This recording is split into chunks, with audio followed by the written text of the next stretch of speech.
Good evening, ladies and gentlemen. Welcome to the Bliss Forest Awards. Come on, give us some round of applause that we do have an audience out there. Yes. Of course, Bliss Fest has been around for about 17 years. And of course, Michael Bliss is the director and producer of that. We have quite a few things going on this afternoon. And we're really pleased to have someone that's unique as Mr. Ed Kramer, who's right here to my right. Everyone give him a round of applause. Of course, Mike has had this film fest going on for quite some time. He's around Denver. Mike's out of Austin, Texas, I believe, right? Yes. And he's been down in Colorado Springs, and of course he brought all these things here to Denver Open Media.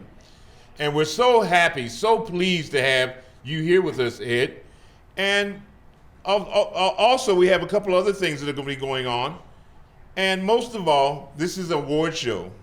And because we're being broadcasted around the world, of course, the films that we'll be having are international also. How many of you out there have international films that you really like to watch and see? Anybody? Sure you do. What about some of the local products that are here in town here in Denver? We have quite a few things that are going on. As I was told, Ralph told me, he said, I didn't know this, that we have at least 15 things going on this year. Is that what it was you were saying to me, Ralph? More than that. It's more than that. So you see, at least we know we got a whole lot of things going on in Colorado. But Ed has been phenomenal. He's a guru, you might as well say, in CGI. He's done things with Star Wars, also Harry Potter, The Mummy, and quite a few other things. So why don't I stop talking and turn it over to Ed and let Ed tell everyone of his phenomenal work. Thank you, Vincent. Hi, guys. So the year's 1967, and I'm a kid, like a 12-year-old kid, and we live in a little middle-class house in a neighborhood in Atlanta, Georgia, surrounded by tall pine trees, and my driveway kind of winds down to the end of to the street, and there's a mailbox at the end of the driveway, and everybody knows in my neighborhood, all the friends that hang out, all the kids that hang out, they know that once a month in that mailbox is going to show up a copy of Famous Monsters of Filmland. And it's a magazine that it shows all the monsters from the movies. Now, this is at a time, you guys won't really remember this, most of you, but we didn't have DVRs. We couldn't TiVo anything. We couldn't record a show off the air. We didn't even have VCRs yet. This is really on. This is like a couple of years before we even landed on the moon. Everybody's excited about the space program at this time. So science fiction is really big, and monster movies are really big. And so everybody comes over to the house, and my mom moves the car out of the carport, and on one Friday a month, we all gather to go through this monster magazine. And I just wanted to show you kind of what this monster magazine looked like. So can everybody see? Can we bring up my computer? There we go. So it had all these famous monsters on the cover. And because we didn't have VCRs, because we didn't have DVRs, we couldn't record anything. We had to be in front of the TV when the movie was going on. We couldn't turn away. We couldn't sneeze. If you sneeze, you might miss that one moment where the monster was really big and on screen and you see all of his makeup in gory detail. So what we had was this magazine that we could look through the pictures, and we could take our time and look at every little detail of the makeup on these monsters. And this magazine did something else for us because it had a little sense of humor here, monsters wearing Santa Claus outfits. But what was more, the articles in it were about the people who were behind the scenes making those movies. Now, you're seeing a little, this is all part of my childhood. I was making all these monster models. I had the Frankenstein, the Wolfman, the Dracula, the Phantom of the Opera, the Hunchback. I had the creature from the Black Lagoon and the all the monsters. And the magazine showed pictures from the making of the movie, like people backstage. And I remember thinking, whoa, these are actual movies. There's real people behind it. And sometimes you could actually see the people who were doing the makeup. So I thought that was really cool. All the kids, we thought it was great. And then this is a picture I remember from my youth, from those times, where Boris Karloff in full Frankenstein makeup is taking a little coffee break between. So the Monster magazine let us know that this was a process, that there were people behind the making of these movies. So that's what led me into a real interest in understanding what was behind the making of all of these movies. And so fast forward like 30 years after all this Monster magazine stuff, and now I've gone to college. I got a degree in psychology from Duke University. Then I went to film school at the University of Texas at Austin and got out of film. In film school, I got really interested in animation. And I also discovered this thing called the computer, and it was really, really cool. So I got this degree in animation with a specialty in using the computer to do this stuff at a time where nobody was doing this. And then went to Hollywood, got a job doing computer graphics, got another job doing computer graphics. Finally, one job led to another. And now I'm sitting at my desk at Industrial Light and Magic, George Lucas's company. And I'm working on the movie The Mummy. And I'm a supervisor on this movie. I was asked to supervise. And I'm doing some lighting work on The Mummy, and I look at my screen, and the image that's on my screen sent a chill up my spine because all of a sudden I had this memory. What I was seeing on my screen looked just like those Monster magazines from when I was a kid 30 years before. And so with that, I just wanted to use that as a little intro story to give you a little background about who I am and where I came from. And now I want to take you guys on a little journey over the next hour. I want to take you on a journey from the earliest days of computer graphics, because I'm going to show you what computer graphics looked like back in 1968. And you're going to be amazed. So we're going to take a little trip through the history over time and see how computer graphics became what it is today. And we're going to do it by showing a lot of video. So I want to get going showing you some of the earliest analog computer graphics. Now, what I always do when I give this presentation is I ask, where do you guys think the computer graphics industry started? Where? Any guesses? Television? Perhaps television? Well, television, okay. I mean, I'm talking about physically where? New York, California? LA, I always get LA. People think maybe Tokyo, maybe London, maybe Paris, New York. Actually, I'm going to make a case right now for the computer graphics industry as an industry getting started in a little town called Denver, Colorado. Right here. Yeah, cool. Okay, so because there was a guy named Lee Harrison III. He moved here from Pennsylvania. He had this idea many, many years ago, and then he had this idea to use a computer somehow to help in the animation process. And not only did he have the idea, but then he set about actually inventing the technology. So I'm going to show you some really, really early computer graphics stuff. Hello, folks. I'm Mr. Computer Image for ABC. I'm generated by a computer, and I think it's only proper that I announce the computer results on election night. My mouth is made to move by my voice. The rest of me moves because some guy in a harness moves. He's my anthropometric programmer. Whatever he does, I do. Okay, so did you hear him talk about his anthropometric programmer? Let me pause this for a second. Ladders, which you can make. Because when he said his anthropometric programmer, whenever he moves, I move, that at the very, very, very earliest beginnings of computer graphics, motion capture was already a technology that was in play.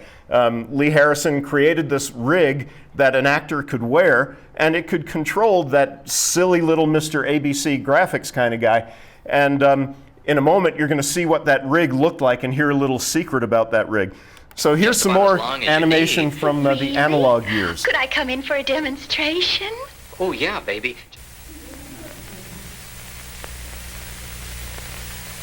Hi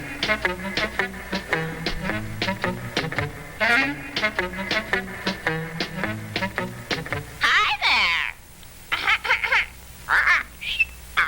I'm an apteryx, a wingless bird with hairy feathers.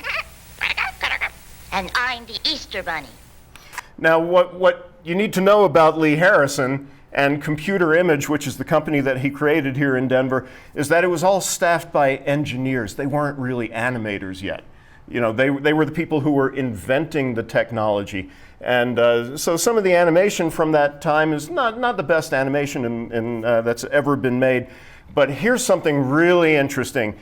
Anybody ever see Willy Wonka and the Chocolate Factory? Everybody loves that movie, right? That movie's from 1971. I'm going to show you a scene from that movie maybe you guys will recognize. So get the computer back on the screen there, and let's take a look. If you are wise, you'll listen to me. What do you get when you guzzle down sweets? Eating as much as an elephant eats. What are you at? Getting terribly fat. What do you think will come of that? I don't like the look of it. Okay, so that was 1971. You will find, if you start doing computer graphics history research, most people say that the first use of computer graphics in a movie was 1974, the movie Future World, the sequel to Westworld. Yes. But this was done in 1971. It used the analog graphics that Lee Harrison created here in Denver, and that was the first, as far as I know, the first time any movie ever used any kind of computer graphics technology. Now, this is from a Denver news broadcast from 1978. So let's put the computer back up. Here we Within go. just the past few years, we've all been amazed at some of the things that computers can do, to the point we've begun to wonder if there's anything they can't do. For instance, we might not be aware of it, but we're all watching more computer-generated television these days. Lee Harrison III of Denver was and still is a pioneer in the development of computers that can create animation. Channel 9's Mike Landis has a report on the animated computer. Doesn't that look old?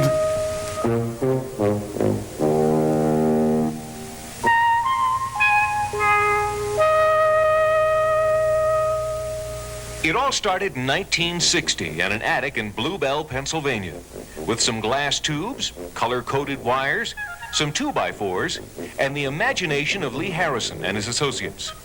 This was the beginning of the Computer Image Corporation, and it was a rather unlikely one at that. The employees didn't get a paycheck. In fact, they contributed $5 each month to buy parts. The animation itself was simple, even crude. And you notice we have many inputs here, and Lee Harrison moved to Denver in 1965 and built his second computer, Animac, 2 years later. Denver, Colorado, It was right far there. more sophisticated than the first, and it utilized a unique electrical harness worn on the body and attached to the computer. Okay, here's the electrical harness.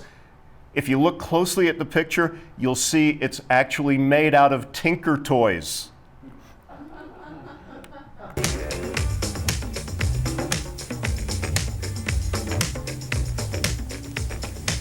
When the person wearing the harness moved, the animated character moved.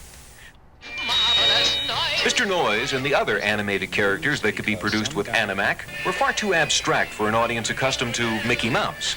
But clients did like the special graphic effects. So in 1968, Lee and his associates built Scanimate. In 1972, Lee won a national Emmy for the development of Scanimate. He says it's difficult to watch television without seeing something produced on one of the world's 8 Scanimate machines. People would certainly recognize probably the Pepto-Bismol commercials and some of those wild openings on Monday Night Football that we've seen over the years. But Lee still wanted a computer that could duplicate the movement of a cartoon character. And Scanimate, although good enough to win an Emmy, just wasn't it. So in 1969, Lee and his team of video engineers designed Caesar. And according to Lee, animating with an electrical harness became a thing of the past. And the future?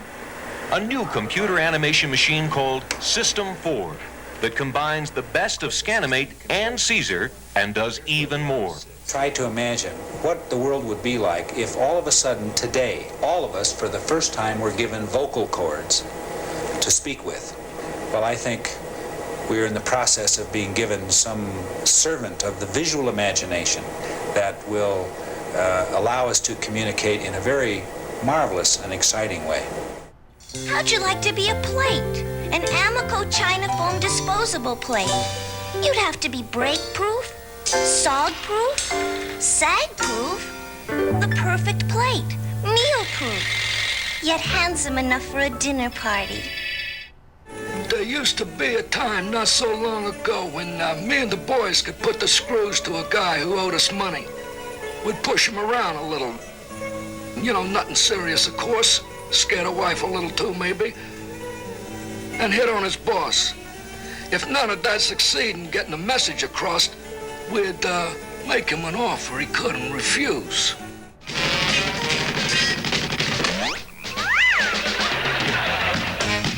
I'll get it. How did that happen? All right, which one of you's been practicing a new trick and not telling anyone? What's the matter? This is your last warning. Leave at once. I don't believe it. Whoever you are, whatever you do, wherever you go, sooner or later, you're going to get indigestion. That'll be the time for Pepto-Bismol. Indigestion. Pepto-Bismol. Indigestion. Pepto-Bismol. It coats, soothes, relieves. Okay, so that gives you an example of the kinds of stuff that was being done in the 1970s all the way up until the very, very early 1980s. And so the next bit of footage I want to share with you guys is how it moved, and it moved so quickly from being an analog world to being a digital world. It happened right in the year 1983. The transition from analog to digital graphics started taking place. Now here's some of that early, really funny stuff. And this is what TV looked like back in that time. The Wide World of Sports used a lot of this, and now you're going to see Scanimate. That's a guy named Russ Mail. I'm going to turn the audio down here so I can kind of talk over it. So this is Image West. This is the company that I was working for when I first moved out to Hollywood. It was my first job ever in the world of computer graphics, or ever after going to graduate school. And I was programming the Scanimate, so that machine that you just saw there was the Scanimate. This was my boss, Tom Hayes, and he's talking about a movie called Logan's Run. You saw some stuff from the TV show Logan's Run. These are clips from the movie Logan's Run, because in the year 76 and 77 and 78, there was a lot of Scanimate. Scanimate was this machine invented by Lee Harrison, and there was a lot of Scanimate work going on in movies. This is a movie that I think a few people have heard of. Has anyone ever heard of a movie called Star Wars? So Scanimate was actually used for this particular series of shots from the original Star Wars movie. And let's see. So this was from a movie called Sgt. Pepper's Lonely Hearts Club Band. It was, okay, here comes something embarrassing. This is what I looked like back in 1981. To my the person on the right there is Roy Weinstock. He's the person that hired me at Image West and then trained me on the Scanimate. And here you see Roy putting a cell on the Scanimate light table, and he can divide the image up into sections right here. He's going to invert the sections, so now it's white letters against black. And you can see as you were playing on the Scanimate, you were moving these knobs and flipping the switches, and things were happening in real time. So it was something where you could see what you were doing, and you would plug in little wires to make these, each little program to make the animation happen, and you would flip a switch, and it would go, and if it was going too slow, you'd turn a knob and make it go faster, and when it was just ready to go, you would record it onto videotape. This is Sonny King pretending to be one of our clients. Here you can see red, green, and blue being mixed into the image with sliders. This is really, really old school technology. And here you're seeing, some stuff from the Image West demo reel in 1982. I'm going to skip forward a little bit. Now that was the World Cup. This was so the opening for the World Cup. When we did it, we could not create the World Cup trophy. This was before the days where you could create this object in the computer. So they had to send us the actual World Cup trophy. So this was the biggest sporting event in the universe. And they, under heavy guard, they had to send us the actual trophy, and we all got to take pictures of ourselves with the World Cup trophy. And it happened a little bit later that year when we got to take pictures of ourselves holding the World Series trophy for baseball. So that was kind of fun. And that's the kind of thing that happens when, in the days before you could build things. This was the opening to the Merv Griffin show. Now this is the System 4 that Lee Harrison was talking about. It's coming out in a couple of years. So the reason I'm such a nut about all this old technology is because I was actually doing it. I was one of the Scanimate programmers at Image West, and then I became the System 4 programmer at a company called EdTalks in Hollywood. So again, embarrassingly, this is me from 1984. Hi. Welcome to EdTalks in Hollywood. I'm Ed Kramer, a member of the Los Angeles SIGGRAPH, and this is EdTalks Animation Services, where we produce computer animation totally using video technology. This is System 4, the state-of-the-art in real-time 3D video animation. Because we work in video, we can program our animation, view it almost immediately, make any changes, and when it looks just right, we're ready to record it. There's no waiting for film labs or for mainframes to print an image pixel by pixel. The input to System 4 comes primarily from these artwork cameras in the form of high-contrast codoliths. Frequently, we'll airbrush a texture on an overlay scene. So here's just some work from System 4. It could do hierarchical animation, so I could make arms that were hinged at the shoulder and hinged at the elbow and hinged at the wrist, and actually bring characters to life. So this was kind of fun, animating the skeleton here. Oh, don't fall, don't, oh no. Well, maybe you can just get right back up. There you go. Uh-oh, your head.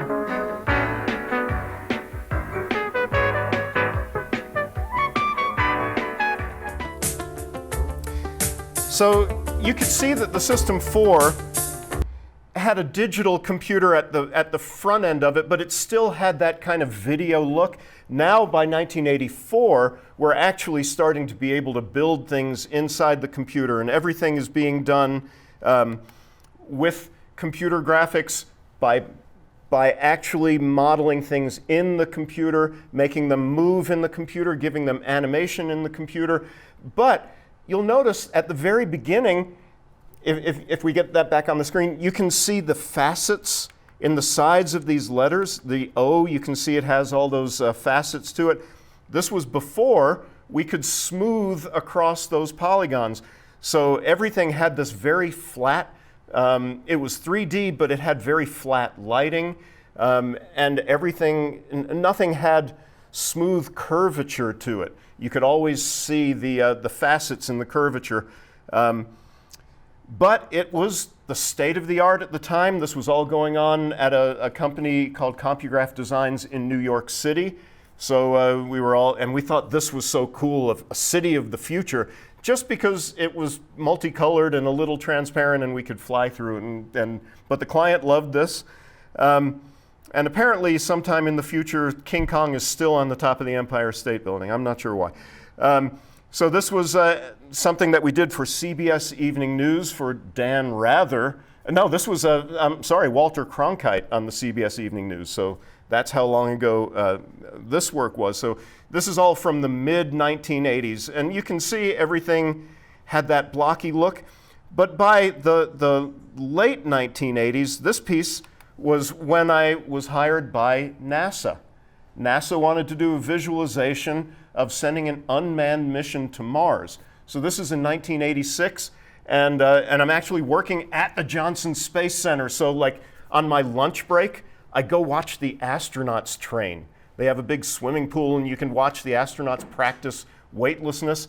And so this was about sending a mission to Mars to collect soil samples, sending the first rover vehicle to Mars.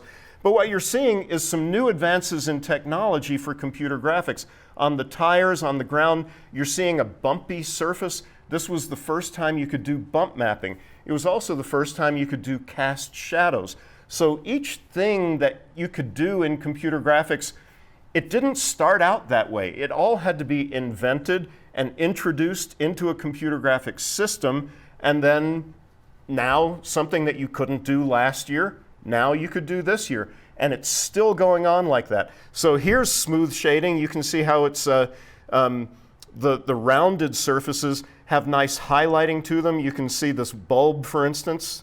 So now we've got reflection mapping. This thing, this RCA Columbia Pictures logo, is reflecting the environment that it's spinning around in. That was a new development. This was for the Lifetime cable network when it first hit the air. And all of this new digital technology was going on right around the same time that cable TV started happening. So these were a lot of the first graphics that were ever on HBO or Cinemax or Lifetime. This piece right here was for Cinemax. This was Cinemax Shorts. And this is a lot of animated characters in one environment. So at the time, that was a pretty revolutionary piece. So you can see now we've made the transition in the 1980s from analog technology to digital computer graphics technology. And this was right around the time then that I got the job at Industrial Light and Magic. So now I want to show you a little bit about how visual effects are done for movies, right? You guys all go see movies with all the, the aliens and the droids and the, space creatures, and, we all love that kind of stuff. And before a certain time, we couldn't do that. And now you go to the movies all the time and you see there's always a new movie. Kubo and the Two Strings is in theaters right now. It's wonderful. But there's always, in Zootopia and the one about the pets in New York City. What do they do during the day when you're out? So there's always a new movie. So we're kind of jaded right now. But during the late 1980s and the early 1990s, when a movie would come out with special effects, it was really cool because there were things you just had never seen before. And every time you would go to the theater during that period of time, you would be amazed by the newest technology. So two of the pieces that I was very, very fortunate to be asked to supervise on at Industrial Light and Magic are two of my favorite movies. You guys see The Mummy? Yeah, cool. And so you remember the scarabs, those little bugs? They were creepy, right? Everybody says, "Oh, dude, you did those scarabs. You gave me nightmares when I was a kid." And another movie that I was very fortunate to be asked to work on is a movie called Galaxy Quest. with Tim Allen, Sigourney Weaver, and the late, great Alan Rickman, and it's kind of a Star Trek kind of parody.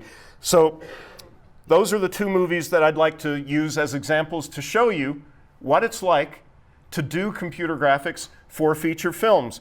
And so I'm going to play some video for you here, as I've been doing.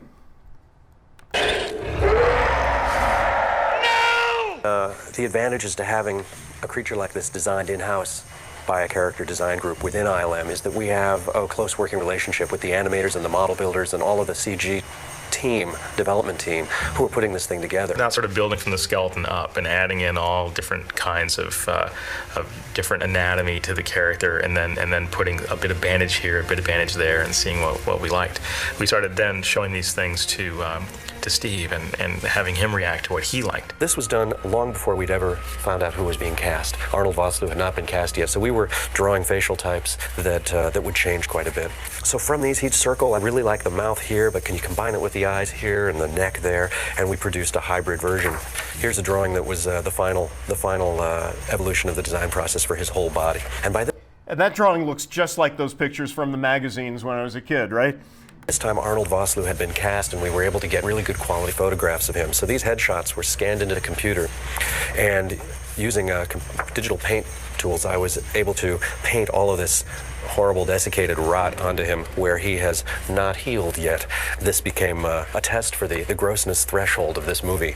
And then we started building maquettes and building statues of the heads and the models of the full bodies, so that we could all agree and all know what it is that we were looking at. These are called maquettes, and they're a very faithful representation of the artwork, but carried into the third dimension. And we started sculpting it in our model shop at ILM. Then we really got a sense of who this creature was, and we could take it to Steven and say, okay, here's your guy, what do you think? And when he said, that's the guy I want in the film, then we started building him in the computer. So the first thing we would start with is the mechanics of movement of a human skeleton. In our case, you were going to be able to see all the bones, so they had to move the way a real skeleton moves. So the very next step after the skeleton is getting the muscles to work correctly. We just basically followed, anatomy books, followed the assembly diagram, if you will. So the research and time involved to create this guy was astronomical, involving months of work. Each and every one of those little pincushiony things, this is kind of the acupuncture version, each one of these pincushion things represents, some mechanism that twists or rotates or pushes or pulls or somehow deals with placing the muscle where it needs to be. We didn't have the software as yet or the calculating power to figure out the collisions for each and every muscle surface against each and every other muscle surface. So rather than going and making something that was physically exactly scientifically accurate, we had to make something that looked physically and scientifically accurate, something that would fool the audience. I mean, it's movies after all. We're not making a medical film. As you can see, a lot of the muscles have been done fairly successfully, especially if you look in between his shoulder blades. You can see how as he pulls his arms back and so on, you get the bunching and stretching that you would really get on someone's back. This was one of our first tests of our skinning software. Is it takes the outer skin of a creature and the skeleton of a creature and all the muscles that are inside, and it fills that volume between the skin and the bones with virtual flesh. The skin stays over the muscles and the bones without us having to do anything other than put it there. If you look right in the corner of the elbow, this is something that we weren't even necessarily expecting, but we got for free. You'll notice that it crinkles at the elbow, and it even kind of crinkles sort of like skin crinkles. You never know where he's going to be revealed or where he's going to turn, or someplace that might be in shadow in real life that we'll pop a light in to enhance it and make it more obvious that there's holes. We started out with a really dense creature, thinking that we wanted him to appear as powerful and strong as we can. But once we started punching some holes in him and seeing through him, we realized that was even more interesting. It gave him more mummy, scary creature feel. So then we started taking out his lungs, his heart, and all the stuff that we had put in there originally, because it was more interesting to be able to see through him. We used motion capture very effectively to replicate the performance of Arnold Vosloo. At first, I was very worried that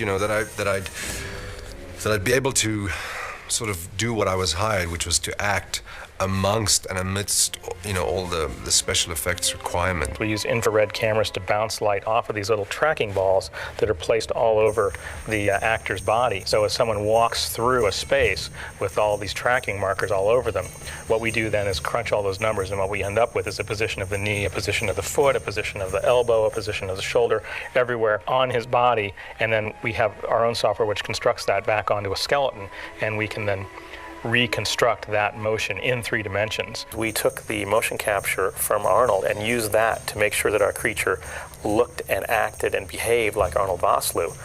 But we also then used our character animation skills and the fine animators that we have here at ILM to do the facial animation and the fine finger gestures and those sorts of things, which are very difficult to capture. So we came up with a really tremendous synthesis of a new technology of capturing data, if you will, of a performance of a top flight first unit actor and melding that in with our top flight character animation skills. We were directed to make sure that whatever we put on his face could not be done with prosthetic, and that was the challenge. It's very much a marriage of makeup effects and computer graphics effects. To do that, we've had to produce various pieces of hardware for ILM to their specification that fix to the actor and enable the match movers to track his head in 3-dimensional space on the set. Then we took computer graphics and matched into what he was doing and then locked it onto Arnold's face, which was no small task. The actor's body, so as someone walks, computer graphics effects. To do that, we've had to in 3-dimensional space on the set. Then we took computer graphics and matched into what he was doing and then locked it onto Arnold's face, which was no small task, I can tell you. We sat down with Steve and worked out a whole bunch of things that we thought that he could do that would be really spectacular. Here they come. Scarabs are really nasty little bugs, and some of them aren't so little. They come to life through, I guess, the magic of ILM. That's the director. And you don't want to be anywhere near these things when they do come to life. We designed the scarab beetle from a hybrid of all sorts of nasty-looking real insects. We made our own hybrid, super ugly, hungry beetle. They are sort of the minions of the mummy who run around devouring people in their path. And they have some adventures with the singular scarabs attacking people and some with thousands and thousands of them chasing after everybody. Again, able to direct specific action with an animal and the ability to have many, many, many of them and have them work in relatively specific fashion is really what we were trying to do. They have to be creepy, mysterious, a little bit magical. These guys have been entombed for over 3,000 years, and when the mummy wakes up, so do the massive quantities of scarabs. They had to be jet black, but with a degree of sparkly iridescence, kind of a blue-pink iridescence, and it was kind of tricky to create shaders and lighting that would work in a really darkly lit set of really black, shiny objects. How do you make them black and dark, but still look like they're responding to light? So the first thing we need to do is match his movements. We create a computerized version of the mummified guy and have him moving around exactly like the guy did on set. We've built a little scarab in the computer and we've painted that and created some material so that its skin looks all shiny. One of the animators has created a run cycle for that guy. We've got tons of these guys, and more is what we're aiming for on this. We've taken a system where we represent each scarab by what we call a particle in a particle system, and so we have all these little points that represent the scarabs falling out of the bucket here, and we've programmed them so that they'll just run round. They know about the box here and they know about the body, and they try and avoid it and each other, and so they end up creating this swarm of scarabs running over the guy. We combine those with the original film and it looks like the scarabs are crawling over his body.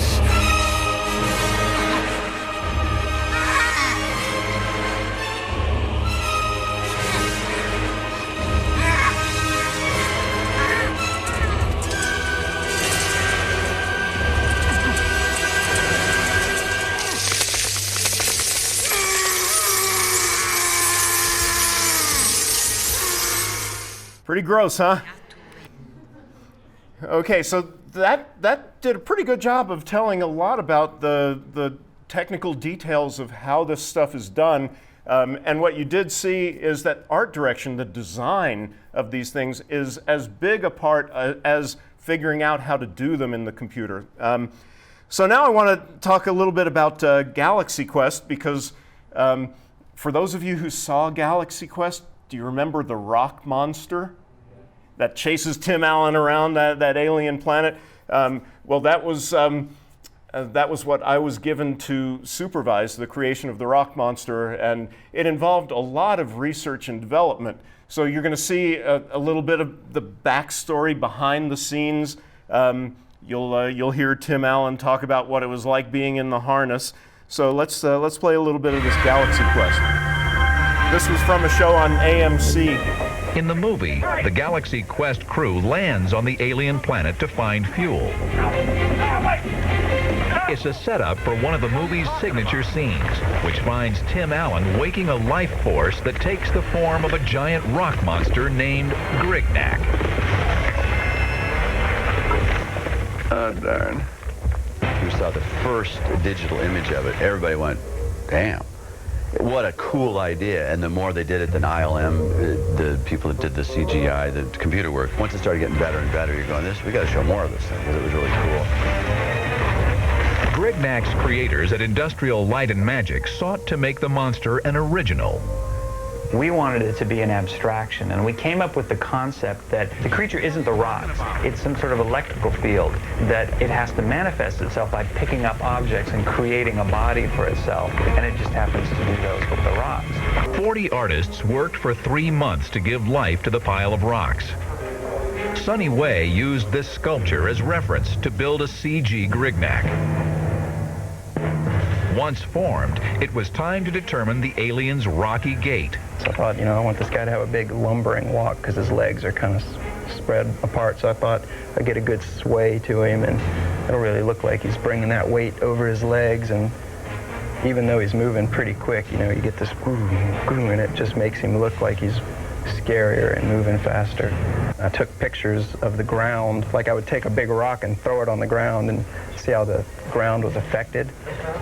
The video helped Ed Kramer design software that would simulate the dusty trail left by the grinding of Grignac's stone bones. To complete the illusion, it was essential to have Tim Allen interact with the digital monster. Key shots showing Allen's character being tossed around were filmed in front of a blue screen using an elaborate wire rig system. I'm going to stop it here for a second and point something out to you, because no, go back to the video. Look at this thing that he's holding. He's holding this gray ball. What the heck is he doing that for? That gray ball is there as a guide to the lighting, so that when we go about putting the rock monster into the shot, we have a guide, something specific that tells us how bright the lights are, where the lights are coming from. This happens on set all the time. There will be somebody with a gray sphere, and then there will also be somebody with a chrome sphere. And that is a reflection of the scene, and it tells us where all the lights that they've positioned are set up and how bright they are and what color the lights are, and it really helps in lighting the scene afterwards. The next shot, we see what it is that's dragging in, which is a rock monster, which is a huge creature that will be created in CGI. Tim Allen was then summoned for perhaps the most uncomfortable day of his acting career. Like the stuntman, Allen was suspended from the wire rig in the constricting body harness. Go! How's that harness feel? Well, how do you think it feels? You've got my genitals in a noose, and I'm upside down, and I haven't eaten. I'm blue in the face, and they're going, you feel all right? A little. And you feel like such a wuss saying, gotta get down. Gotta get down. Okay, so that's Tim Allen, gotta get down.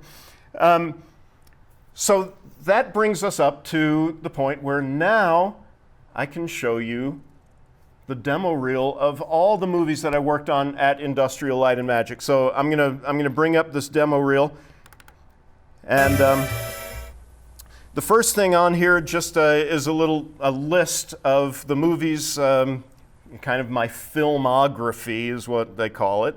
So you can see, starting with Jumanji in '94, and I was at Industrial Light and Magic up through Pirates of the Caribbean in 2006, and then I worked on a movie called Pulse at a place called The Orphanage. Here we go.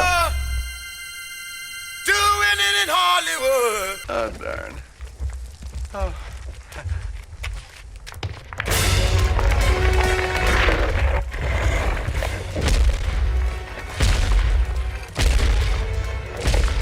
Digitize me. Fred's no good, Jason. You're just gonna have to kill it. Kill it? So I'm open to any suggestion. Well, you're just gonna have to figure out what it wants. What is its motivation? You're going to die down here. Digitize me, Fred. I never go back to Georgia. Don't sell that either.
So there you go.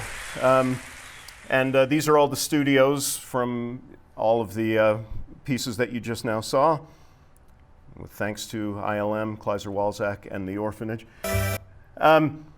So I am working on a project that I want to tell you guys about just for a couple of seconds here. I'm writing a book. And it's called The Wizards of Hollywood. And what the book is about, you've seen in looking at these videos over the last few minutes, you've seen that these movies don't just make themselves. It's always actual people who are behind the scenes. And what I want to do is interview the people in every job function and get the backstory of some of the most amazing visual effects in history. So I'm talking to all the artists who worked on the shots for Terminator 2, for The Abyss, for Jurassic Park, for Harry Potter, for a number of movies in the early and later times, Avatar. I'm getting the stories behind the scenes of the making of those shots. Just a couple of days ago, if any of you guys remember Terminator 2, there's a scene where the face comes out of the floor. There's this black and white tile floor, and the face kind of pushes its way out of the floor. And I was talking to the artist who was responsible for that shot back in 1992, and she said she would love to be interviewed for the book. So that's what I'm working on. It's called The Wizards of Hollywood. I have a website, wizardsofhollywood.com. And so what I'm looking for everybody to do, there we go, is just visit the website. It's not a full working website right now. Right now, it's just there for you to leave your email address so that I'll keep you on the mailing list, and as things take place with the evolution of the book, and also I'm doing a documentary movie. I'm filming all these interviews, and it's gonna be really fun. I've already done the interviews for the movie Twister and written the sample chapter. So I interviewed 6 people who were responsible for various aspects of the CGI in Twister. So this is my call to action. I would love for everybody watching to just visit Wizards of Hollywood. Leave me your email address. I'm gathering a following. I'm on Instagram at EDK_wizard. In fact, I'll be Instagramming this presentation. In fact, I got to do this. There we go. Now I got a picture of all of you from my point of view. So I just want to leave you by talking about a little bit about where this is all going. Because, in 1968, all the way up till now, we've had this tremendous, amazing growth from that Mr. ABC, that little, stick figure guy from 1968, until now, the movies that we go see in the theaters all the time. That's an amazing, amazing amount of progress in a 40-year period. And what I do, on first day of class, I teach computer graphics, and on the first day of class for my materials and lighting class, I share this presentation, and I tell them to think about this, that all of that took place basically during the course of one guy's career. And so I want them to think about this. They're just getting started in their computer graphics careers. They're going to school, they're going to get out there and start making games, and I asked them to start thinking, well, what's it going to be like 30 years from now when you look back on your career?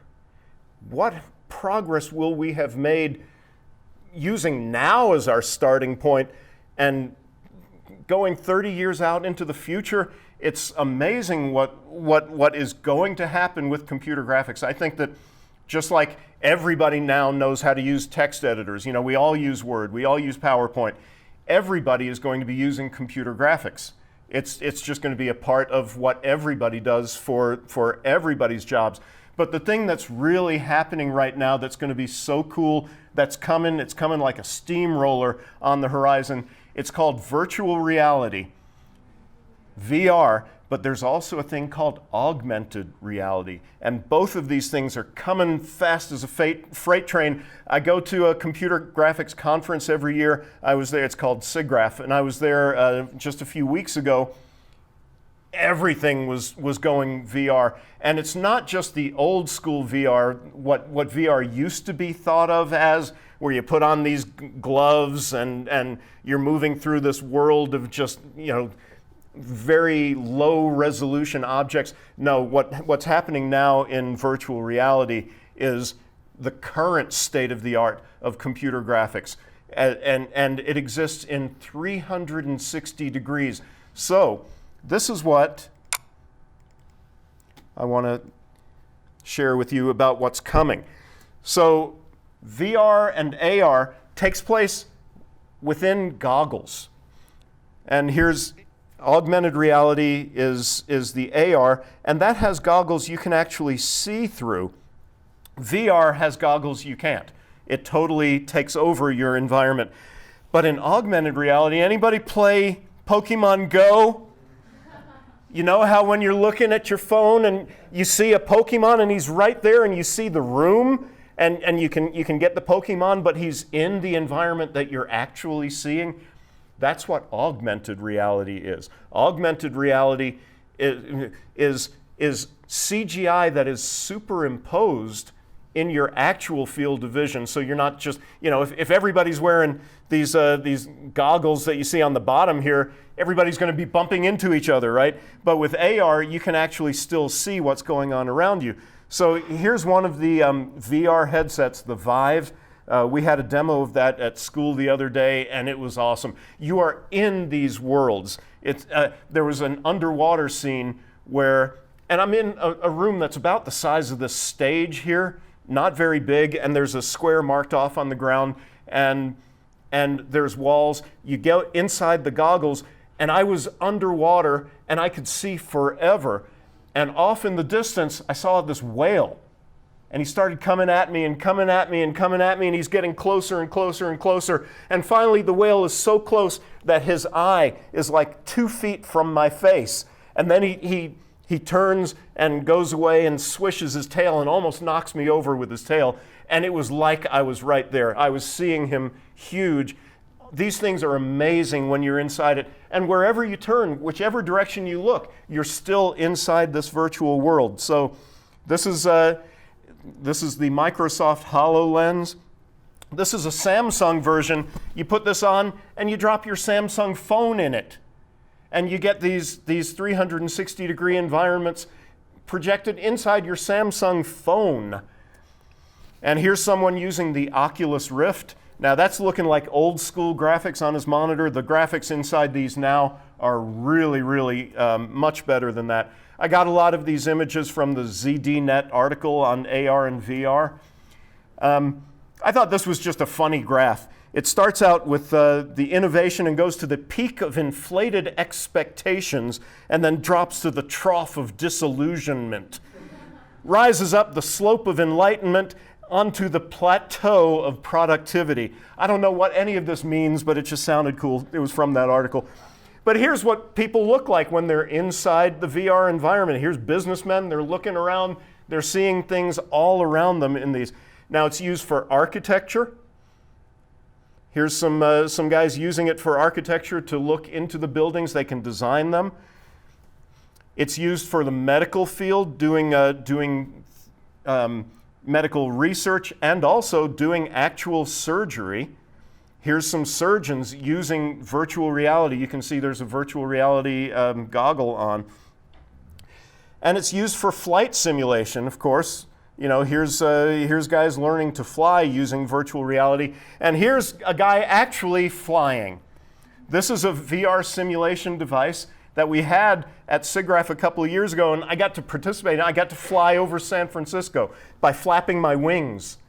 This is such a cool technology, and there's a fan in front of you, and it blows air, so it simulates the whole experience. You really felt like you were flying over San Francisco. And here's a guy flying over New York City at a trade show. So the future of computer graphics is probably some kind of clear goggle that will allow you to see CGI superimposed over the real world just like this. But it's not expensive. You may be thinking, oh, these things have got to be, thousands of dollars. $12 will buy you Google Cardboard. It is a piece of cardboard that folds up with lenses, and you drop your iPhone. You can slide your iPhone. See the slot on the left? There's an iPhone in there, or I don't know if it's an iPhone or a number of different smartphones will fit into this thing. And here's what you look like when you're using it. So this is where computer graphics technology is going, folks. I hope you guys have learned a little bit about the history of computer graphics. You've taken a little journey with me today. And I appreciate your attention, and thank you very much for sitting here, and thank you. Well, you know what? It's so wonderful to have you out, and I had to actually jump into character with this. I had a little surprise I was going to have the music, but of course, I had to jump into character. Yes, Ed. I am not your brother. Thank you so much, everyone. We're going to take a quick pause for the cause while we change things over, and we're going to have the ceremony for the awards coming up here real soon. So stick and stay, don't go away. All right. Thank you, guys.